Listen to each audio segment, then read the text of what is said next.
여러분, 계속적으로 제가 말씀을 드리는 내용 하나가 있어요. 그 말씀이 뭔가 하면 신앙이라는 것은요, 예수님을 그리스도로 믿는 거예요.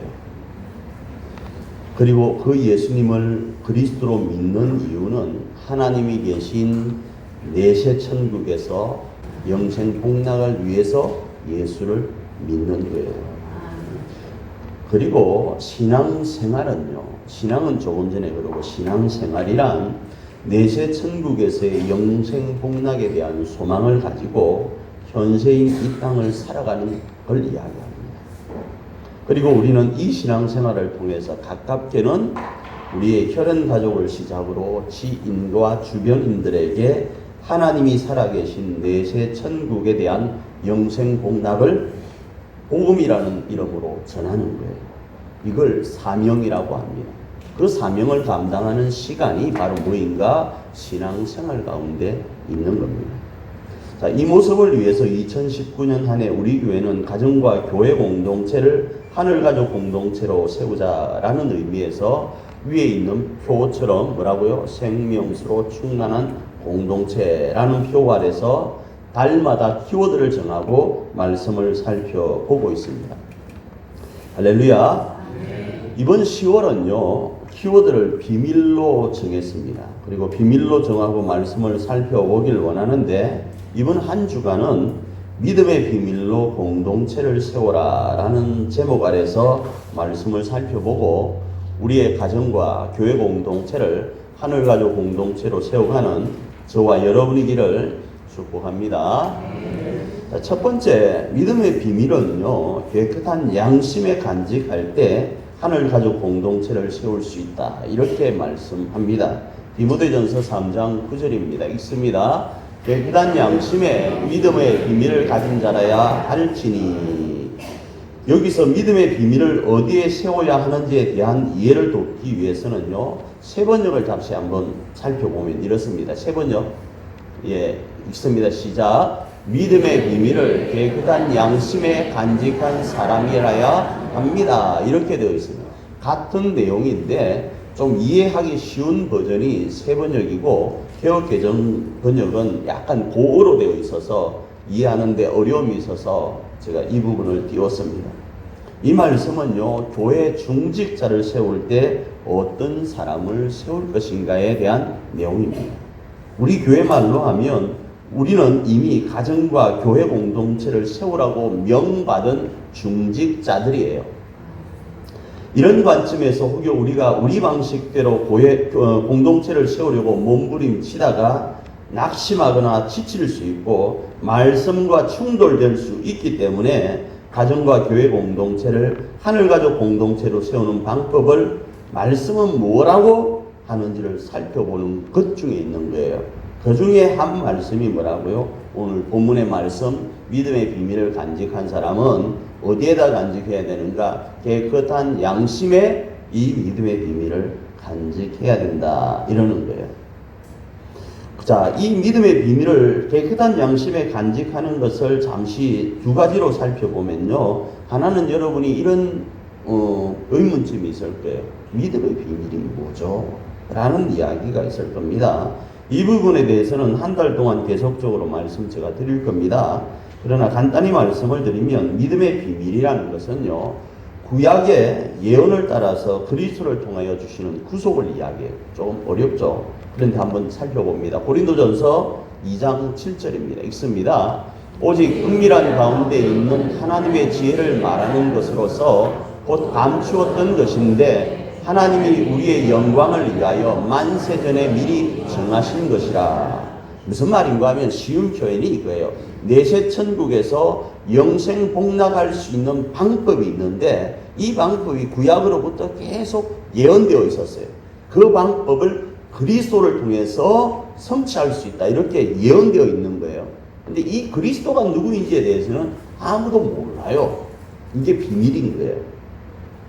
근데 이 믿음의 비밀이 누구라고 꼬집어서 이야기를 하고 있는가 하면 성경은 예수님이다, 이렇게 이야기를 하는 거예요. 그래서 초두에 말씀드린 것처럼 신앙이란 예수님이 그리스도라는 사실을 믿는 거예요. 예수님이 그리스도라는 사실을 믿음으로써 그 그리스도를 통하여서 우리는 하나님 나라에 갈 수 있게 되는 거예요. 조금 다르게 표현하면 하나님과 교통할 수 있게 되는 거예요.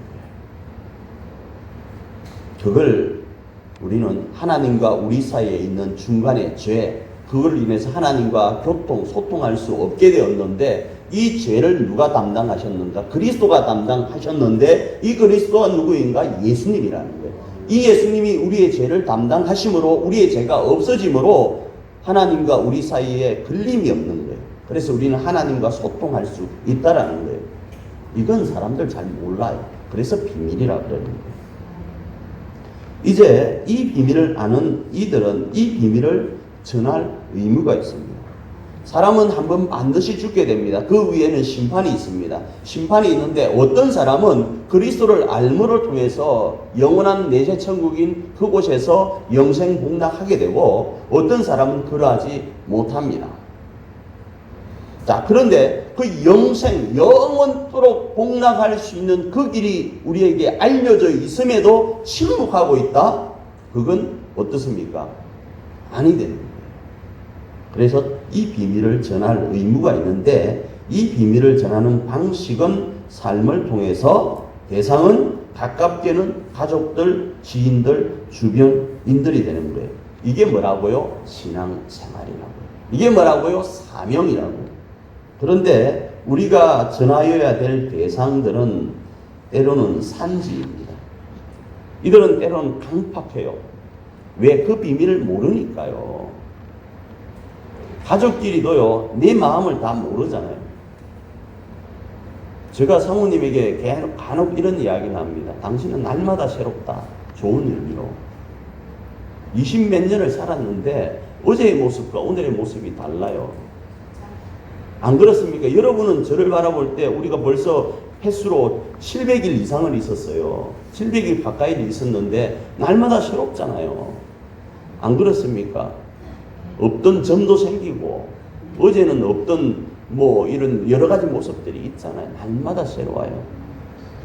또 얼마 있지 않으면 제가 점을 빼려고 합니다. 점을 빼면 또 새로울 거예요.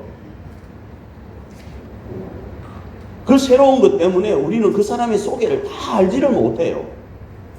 그런데 저 영원한, 눈에 보이지 않는 저 영원한 내세 천국에 대한 걸 우리가 알고 있는데, 우리 가족은 모르다 보니까 내가 행하는 그 삶을 이해하지 못하고 강팍한 모습으로 다가올 때가 있어요. 그래서 우리의 삶을 오해하고 핍박도 합니다. 그럼에도 우리는 내세 천국에서 영생 복락할 수 있는 믿음의 비밀을 뭐 하여야 되는가? 전하여야 됩니다. 그 다음으로 또 하나는요, 이 부분 안에, 본문 안에 들어있는 것 중에 하나는, 이 믿음의 비밀을 깨끗한 양심에 간직한 사람이 가정과 교회 공동체를 하늘가족 공동체로 세울 수 있다 말하는데, 여기서 깨끗한 양심은 뭔가 하면 거짓이 없는 마음을 말해요.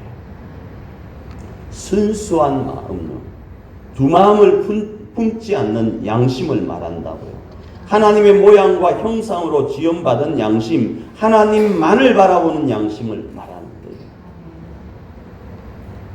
내가 하나님 앞에 이 복음을 전하기 위해서, 영생 복락의 이 복음을 전하기 위해서 한 가지에 올인하는 거예요. 그 외적인 어떤 부분에서 내가 내 아내에게, 내가 내 자식에게, 내가 내 남편에게, 내가 내 부모에게 또 다른 어떤가를 바라보는 마음은 깨끗한 마음이 아니에요. 순수하게 저 영원한 하나님 나라를 전하기 위한 사명자, 중직자로서의 삶을 가지고 있어야 돼요. 근데 우리는 어떻습니까? 가족을 바라볼 때 내가 이렇게 함으로 인해서 뭔가의 대가를 자꾸 요구해요. 그럴 수밖에 없어요. 우리는 약하기 때문에. 그래야만 견딜 수 있으니까. 그런데 깨끗한 양심은요, 계속 그걸 청소해 가는 거예요. 깨끗하도록. 순수한 마음, 하나님을 향한 마음, 이 복음에 대한 열정에 대한 마음만 가지고 나아가는 거예요. 그래서 가족 누구가 알아주지 않는다 할지라도 하나님만 바라보고 하나님은 아신다 라는 마음으로 살아가는 거예요. 이 깨끗한 양심은 또 무언가의 역사를 이루기 위해서는 가져야 될 가장 기본이 됩니다. 그래서 어떤 한 가지에 올인하셔야 돼요. 일을 하면서 또 다른 한 가지와 같이 겹쳐 있으면 헷갈려요. 요즘 뭐 여러 가지가 있지만 사실이라는 것이 있습니다. 이 사실도 왜곡될 수 있어요. 내 필요에 의해서 사실 아닌 것을 자꾸자꾸 생각하게 되면 그 사실이었던 것이 왜곡되어서 거짓이 사실로 내 속에도 인지될 때가 있어요. 두 가지를 가슴에다가 품게 되면요. 그래서 무언가를 이루기를 원한다면 한 가지 순수한 마음 가운데 있어야 됩니다. 그중에 특별히 가정과 교회 공동체를 하늘가족 공동체로 세우기를 원한다면 가장 기본이 되는 거짓이 없는 양심, 그 가운데 믿음의 비밀을 가져야 되는 거예요. 그리할 때 하늘가족 공동체를 우리의 가정과 교회 공동체 안에 세울 수 있는 거예요.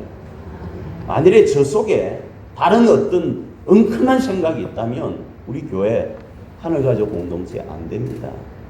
제가 만일에 우리의 가정을 우리 사모님을 이용해서 어떤 배를 채우려고 한다 그러면 어느 순간 배 채워지면 저는 사모님 내칠 거예요. 그렇지 않겠어요? 사모님이 저 얼굴을 바라보고 살아왔는데 저 얼굴만 바라보고 살아왔는데 나이가 드니까 늙어지니까 안 이뻐지면 내칠 수밖에 없을 거 아니겠어요? 그러나 복음을 위해서 하나님만 아신다라는 그 마음으로 살아가면 저 얼굴이 조금 쭈그러들면 어떻습니까? 나이가 들어서 주름이 생기면 어떠냐고요. 그 마음을 말씀드리는 거예요. 그럴 때만이 어떻다고요? 우리의 가정과 교회 공동체를 세울 수 있는 거예요. 할렐루야. 둘째로는 믿음의 비밀을 깨끗한 양심에 간직한 사람은요, 보상을 받게 됨을 말씀합니다. 그 보상을 큰 확신을 얻게 된다. 이렇게 말씀합니다. 디모데전서 3장 13절 읽습니다. 집사의 직분을 잘한 자들은 아름다운 지위와 그리스도 예수 안에 있는 믿음의 큰 담력을 얻느니라. 이렇게 말씀을 합니다. 계속 말씀드리지만 고어체로 되어 있기 때문에 이해하는데 조금 어려울 수 있습니다. 자, 이 말씀은 그 사명을 감당하는 이가 받게 되는 보상을 말씀하는데 그것이 뭔가 우선적으로 내세 천국에서의 보상입니다. 그 다음에 아울러 현세에서 천국이 주인이신 임마누엘 하나님에 대한 큰 확신을 갖게 돼요. 이 말이 뭔 말인가? 하나님 여러분 본 적이 있습니까? 저도 하나님 못 봤어요. 하나님 안 보고 지금 우리는 믿고 있는 거예요. 그러다 보니까 때로는 하나님이 보였으면 좋겠어요. 근데 안 보이니까 우리의 믿음이 왔다 갔다 할 때가 있어요. 좋을 때는 한정없이 좋은데 힘들 때는 한정없이 또 하나님이 안 보이니까 낙심될 때가 있단 말이죠. 그런데 천국이 주인이신 임마누엘의 하나님에 대한 확신, 내 옆에 계신 하나님에 대한 확신을 갖게 되는 보상이 주어져요. 어떻게 하면요? 믿음의 비밀을 깨끗한 양심에 갖고 있습니다.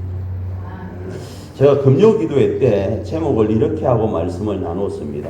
제가 제목을 거기에 계신 하나님이라는 제목으로 말씀을 나눴습니다. 자, 시편의 저자가 이런 고백을 해요. 자신의 부족함과 무능함과 삶의 힘겨움 때문에 이제는 하나님을 떠나서 살고 싶은 거예요. 그래서 어디든 하나님이 계시지 않는 곳을 찾아봅니다. 그리고 이렇게 고백을 합니다. 시편 139편 8절 읽습니다. 내가 하늘에 올라갈지라도 거기 계시며 서울에 내 자리를 펼지라도 거기 계시나이다. 내가 너무 힘들어서 하나님의 그 중직자로 사는 것이 내가 너무 또 연약해서 하나님과 함께 사는 것이 부담스러워서 하나님이 아니 계신 곳을 찾아보았는데 저 하늘 위에도 하나님이 계시고 저 밑에 서울 지옥이라는 곳에도 하나님이 계신 거예요. 하나님이 아니 계신 곳이 없으신 거예요. 그래서 하나님이 아니 계신 곳을 찾지 못하는 이 안타까움이 있는 거예요. 나의 무능함과 나의 죄와 나의 연약함과 나의 힘겨움과 나의 부담스러움을 떨쳐버리고 싶어서 하나님이 아니 계신 곳을 찾는데 하나님이 아니 계신 곳이 없는 게 답답한 거예요. 그런데 그곳에 왜 하나님이 계신가를 시편의 저자는 이렇게 고백합니다. 시편 139편 10절입니다. 읽습니다. 거기서도 주의 손이 나를 인도하시며 주의 오른손이 나를 붙드시리이다. 그렇습니다. 하나님은 우리의 말에 따라 계시고 아니 계시고 하는 분이 절대 아닙니다. 우리의 말과 상관없이 그분은 이미 실존하시는 분이세요. 그것도 저기부터 저기까지요. 잠깨라고 지금 이렇게 하는 거예요. 좀 그분은 어디에나 계신 분이세요. 믿으시길 바랍니다. 영접이라는 단어를 설명드리면서 말씀드렸습니다. 영접하면 하나님과 동고동락하면 조금 부담스러워요. 솔직히 안 그렇습니까? 나쁜 짓도 못해요. 영접하는 자 곧 그 이름을 믿는 자들에게 주시는 하나님의 자녀의 권세가 욕심은 나지만 매일 그분과 동거동락하고 동행하는 거 부담스럽단 말이에요. 안 그렇습니까? 욕도 못하는데 화도 못 내는데 옆에 하나님이 계신다는데 하나님 앞에서 여러분 욕할 수 있겠어요? 하려면 하십시오. 하나님 앞에서 이거 할 수 있냐고요? 하나님 앞에 이거 할 수 있냐고요? 하나님 앞에서 이거 할 수 있냐고요? 하나님 앞에서 뭘 하기가 조심스럽잖아요. 그래서 부담스럽잖아요. 그런데 그분을 영접해야 하나님의 자녀의 권세가 주어지니까 그 권세는 욕심이 나서 영접은 하는데 하루 이틀은 가능한데 3일, 4일, 5일, 6일 평생을 하나님과 동행하려니까 부담스럽잖아요. 왜 부담스럽습니까? 내 방식대로 내 경험과 내 능력으로 하면 이제는 될 일들이 있거든요. 그것도 때론 하나님의 시선으로 바라보면 세상적인 방식이고 죄라고는 하지만 물질적인 부분에서요, 권력적인 부분에서요, 명예적인 부분에서요, 갑이 되는 부분에서요, 내 방식이 하나님 방식보다 더 옳다고 여겨지는 일들이 무수히 많거든요. 그런데 하나님과 함께 동거동락하여야 되다 보니까 이걸 포기합니다. 그 결과 어떻습니까? 세상의 잣대로 평가하면 찌질이 인생을 사는 거예요. 그게 증인이, 아니 찌질이까지는 아닌데 그 증인이 우리 한 목사님이세요. 한 목사님이 몇십억, 몇백억을 주무르던 젊은 시절, 좋은 시절이 있었습니다. 나는 저분 바보야. 나는 저분 자리에 있었으면 나는 몇십억은 챙겼을 것 같아. 그런데 예수쟁이라는 이유 때문에 그걸 안 챙겼어요. 그래서 그냥 요즘 평범하게 아파트에서 살고 계세요. 평범하게 새끼 먹고 살고 계시는 거예요. 사람들의 존경을 받으면서 살고 계시는 거예요. 그런데 세상의 잣대로 보면 우리끼리만, 세상의 잣대로 보면 한 목사님 안 들렸죠?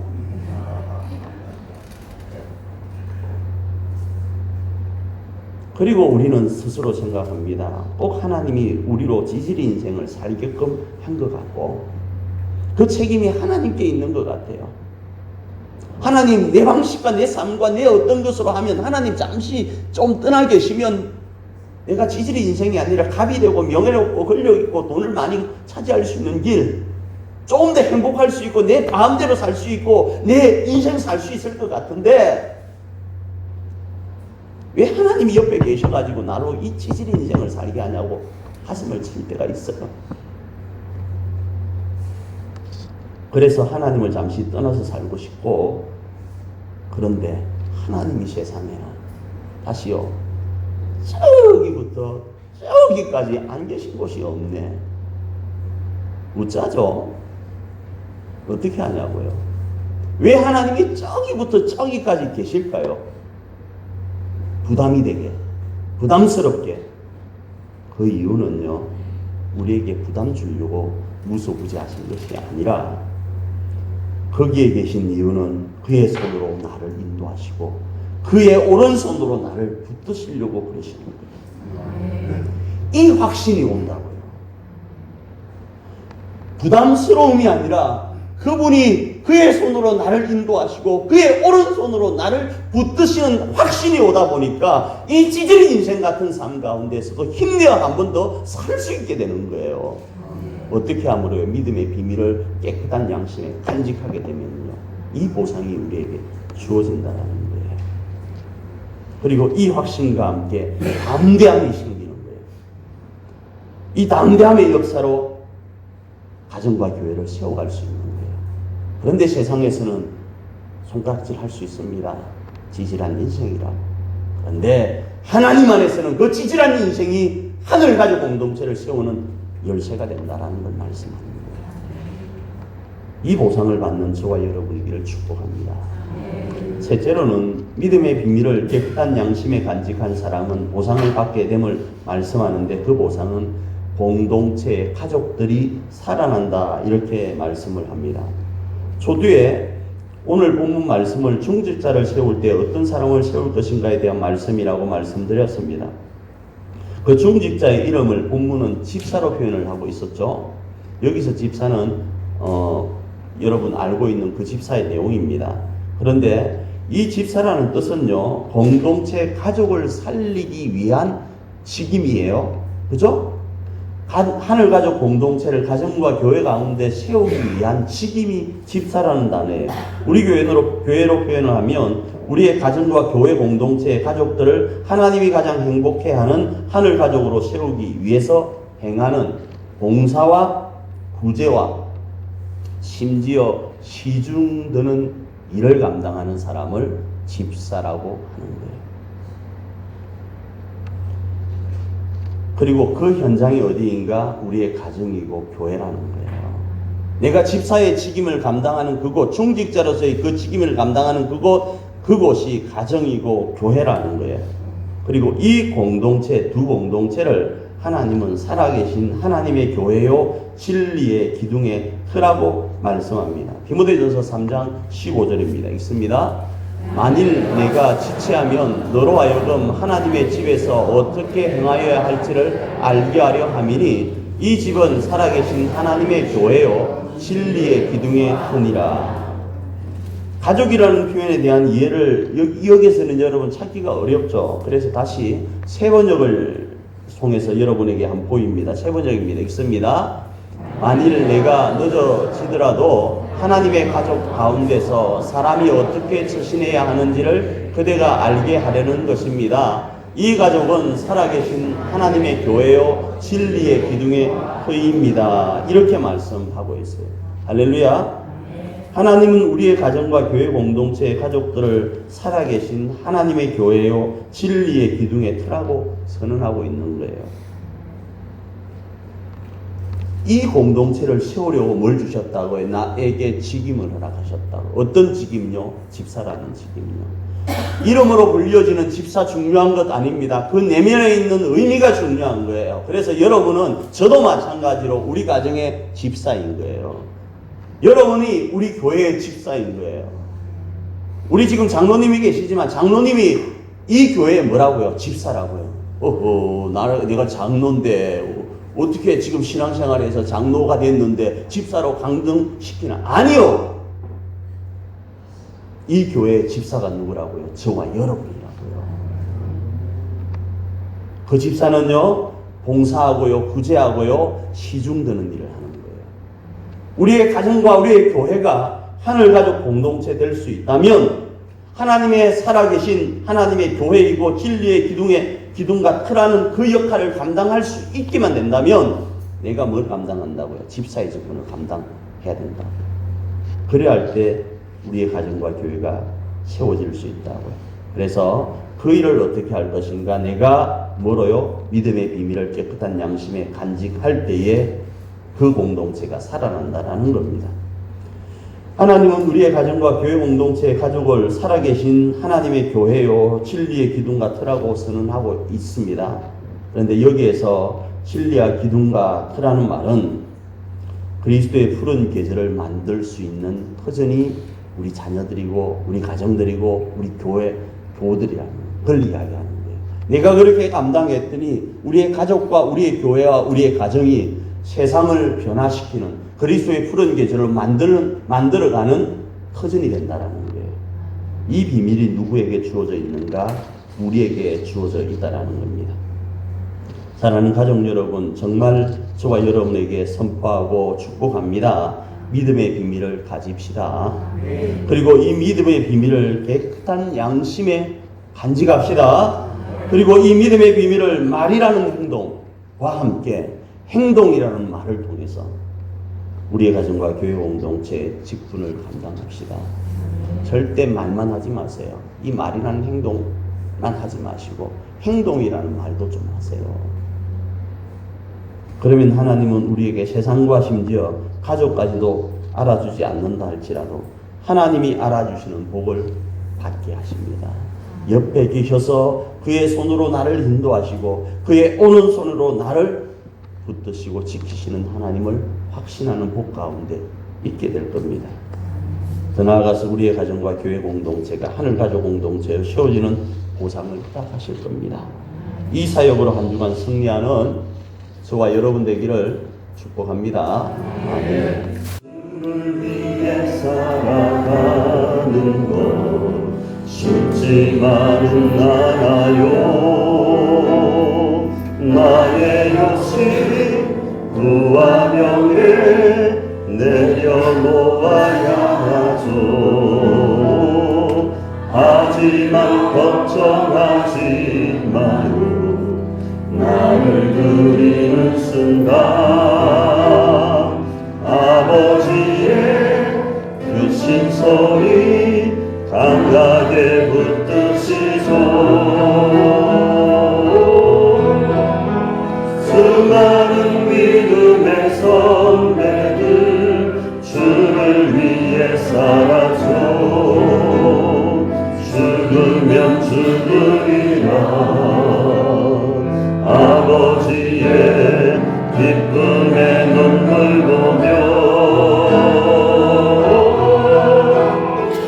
선한 싸움을 싸우고 나의 달려갈 길을 모두 마치고 아버지 향한 믿음을 지켰으니 이제 나를 위하여 면류관 주실 나의 아버지 내게 만나니 주를 사모한 모든 자에게니라. 우리 주 예수 그리스도의 그 크신 사랑, 우리를 위하여 물과 피를 다 쏟으신 그 사랑, 우리가 살 수 있다면 십자가를 지시는 그 사랑과 그 은혜와 그 은총, 또 우리를 위해서라면 하나밖에 없는 독생성자 예수님을 사람이 되게 하시고 십자가에 내어주면서 고통과 저주 가운데 있게 하시면서 우리를 살리시려는 그 하나님 아버지의 크신 사랑하심, 그것과 변함없이 오늘도 우리와 동거동락하시며 그의 손으로 우리를 인도하시고 그의 오른손으로 우리를 붙드시고 지키시는 성령님의 그 강한 은총이 한번 주를 위해 살기로 결단하고 한번 가정과 교회를 하나님이 기뻐하는 하늘가족 공동체로 세우려고 몸부림치며 이 한 시간 결단하는 우리 사랑하는 석천의 모든 성도들 머리 위에 이제로부터 성삼위의 이 은총이 영원토록 함께 있을지어다.